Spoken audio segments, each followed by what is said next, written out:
This is the Football Pimp Podcast. Happy 2020 is happening, so... For those that don't know, search up the Anfield Wrap and search up Mbappe 2020. So, moving on to players coming in. City have broken their transfer fee of 60, I think it was around 65 million. I wonder why they're doing that. So, I mean, for those that don't know, City are very likely to be getting a transfer or FIFA fair play ban at the end. We'll maybe go on to a bit about that towards the end of the podcast.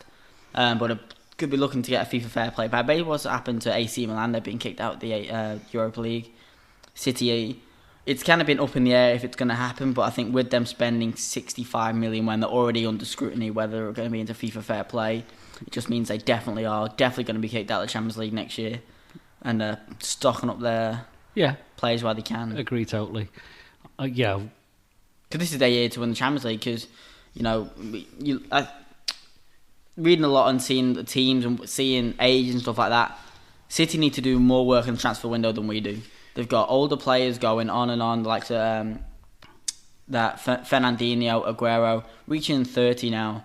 So they need to start replacing them type of players. So if you think in 2 years' time, if you don't win the Champions League this year, next season they're out of it. It might be even 2 years, we don't know. Year after.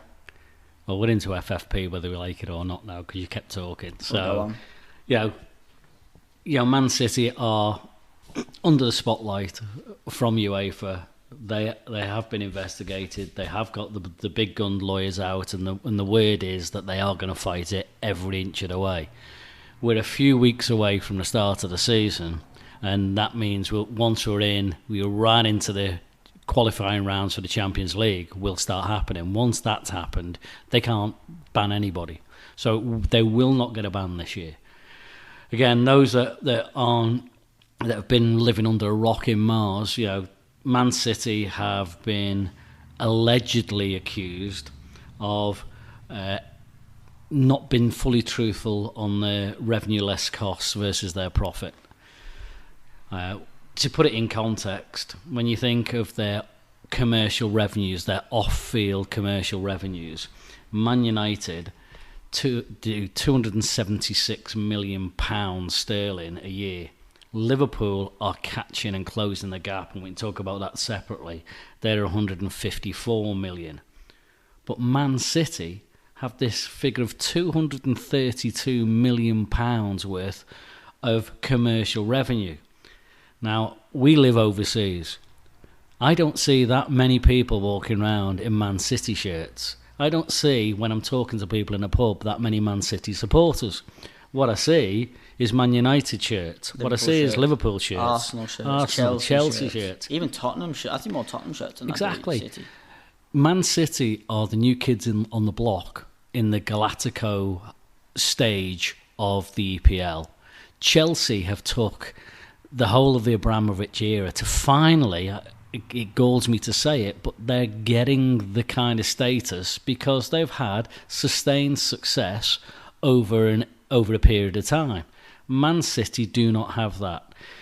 So allegedly they have inflated their deals with their partnerships with various friends and partners at inflated prices to increase their off-field revenues. And then some of their costs they've suppressed via their partnerships with the likes of Melbourne City and their overseas partners who don't come under the same FFP scrutiny. So if Melbourne City have a massive loss, nobody really gives a damn. So they can hide some of the overall costs spread amongst all of these subsidiary organisations.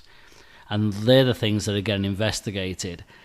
It's, the flip side is that Man City actually employ now the guy who actually wrote the FFP rules for UEFA. They headhunted the guy that wrote the rule book. Now, you've got to say, the cynic in you says, they're obviously working their way around the rules. The businessman in says, that's exactly the kind of thing you should do, to overcome what's going on in other industries. So they've got this guy on board. They know how to bend the rules and hide things. The lawyers are going to absolutely blast it out big time. There's going to be a massive court case. It will be ongoing for the next 12 months at least.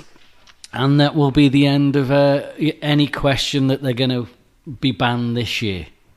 I sincerely think that it could come to fruition and they will be banned next year. And that then leaves us with a huge, huge situation. So, yeah, they've got these. They're spending money now because they can, and they're saying sod it to FFP. But here's my question on this, and this is where the build-up for this for me comes from. What if they don't win the Champions League this year? Pep walks. For me, Pep walks either way.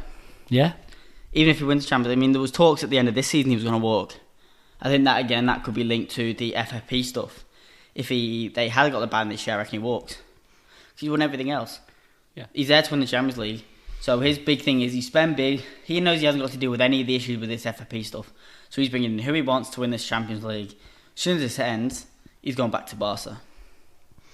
As soon as this ends, he's going back to Barca next year. And he's gone. And I think City will really struggle once he leaves. I do. Because we talk about footballs and cycles. Like I said earlier, the Agueros are going to be getting older. Fernandinho's going to get older. Company's already left. Yeah, we talked about that in the last one. That's a huge hole. So then, if you think about another year after that, if they do get the ban next year, they're in the Champions League after that, it's 3 years away. Yeah, he's gone. And so I really, really want City to go out in the early rounds of the European Cup this year. No, always hope. So.